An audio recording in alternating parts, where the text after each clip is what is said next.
इस डिस्कशन में हम मूल रूप से अगले दशाब्दी का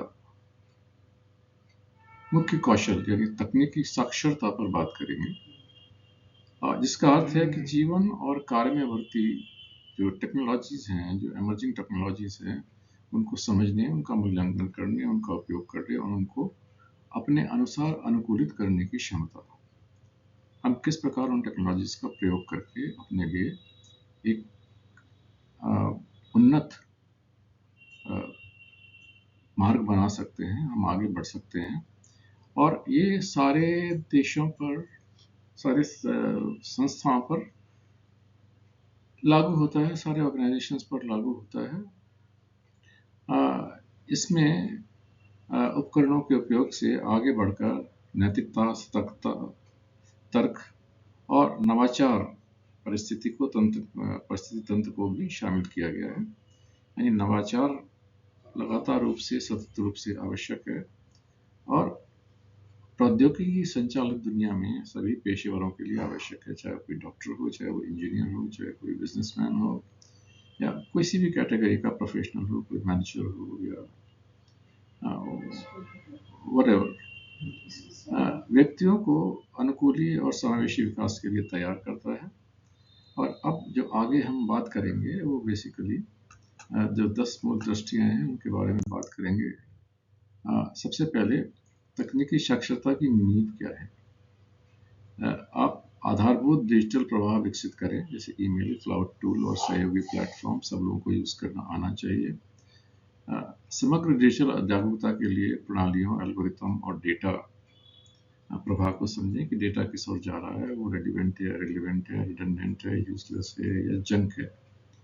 क्योंकि डेटा जितना अवेलेबल है इस समय और जिस रेट से बढ़ रहा है, वो एक बहुत ही द्रुत गति है और उसमें आपको डेटा को फिल्टर करना आना चाहिए। डिजिटल मीडिया का गंभीरतापूर्वक उपयोग करें, क्योंकि गलत सूचनाओं की पहचान करके और उसको वहीं के वहीं डिस्काउंट कर दे, क्योंकि ज़्यादातर डिजिटल मीडिया की इंफॉर्मेशन काफ़ी डिफेक्टिव नहीं, काफ़ी प्रॉब्लमेटिक भी होती है। और अन्य अंतर विषयक सोच यानी डिफरेंट विषयों के बीच में मिलाकर, डिफरेंट डिसिप्लिन्स को मिलाकर उसके माध्यम से आप प्रौद्योगिकी विकसित करने का प्रयास करें, चाहे वो साइंस हो, टेक्नोलॉजी हो, इंजीनियरिंग हो, बायोलॉजी हो, सोशियोलॉजी हो या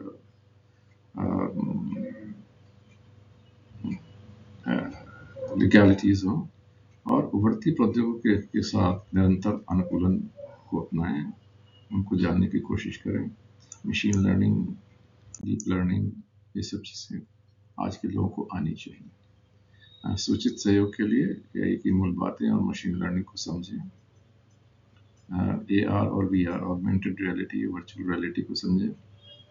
उत्पादकता, रचनात्मकता और निर्णय लेने की क्षमता बढ़ाने के लिए AI उपकरणों का प्रयोग करें। AI पूर्वाग्रह और परिणामों के मूल्यांकन में नैतिकता जरूर विकसित करें।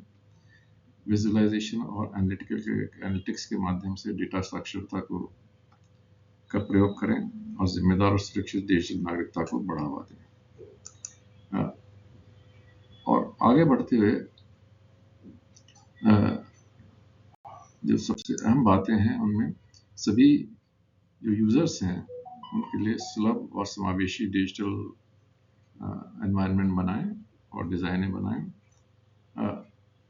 उसमें एक इक्वालिटी का फैक्टर आना चाहिए, सब लोगों को समान रूप से उनमें काम करने के अवसर मिलने चाहिए। कार्बन और कचरे के प्रभाव को कम करने के लिए ग्रीन टेक्नोलॉजी का यूज़ करें। आजकल डेटा जनरेशन में बहुत अधिक एनर्जी कंजम्पशन हो रहा है, इसको रोकने का प्रयास करना चाहिए। और प्रौद्योगिकी डिजाइन में नैतिक और सांस्कृतिक दृष्टिकोण को एकीकृत करें। तकनीक संचालित स्थिरता और लचीलापन के पहल को बढ़ावा देना बहुत ही ज़रूरी है, बहुत ही आवश्यक है।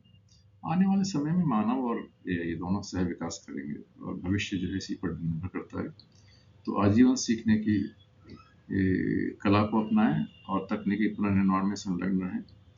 यही संदर्भ में मानवीय रचनात्मकता, भावना और निर्णय को संतुलित करें, उपभोग से प्रौद्योगिकी के सह निर्माण की ओर बदलाव करें, लोकतांत्रिक और नैतिक तकनीकी शासन को प्रोत्साहित करें, मानवीय, समावेशी और समृद्ध डिजिटल भविष्य का सह निर्माण करें, जिसमें अधिक से अधिक लोग समा सकें, डिफरेंट सोसाइटी के लोग समा सकें, और ये अक्रॉस द वर्ल्ड एक कॉन्करेंट डेवलपमेंट के रूप में लोगों के सामने आए। Thank you very much.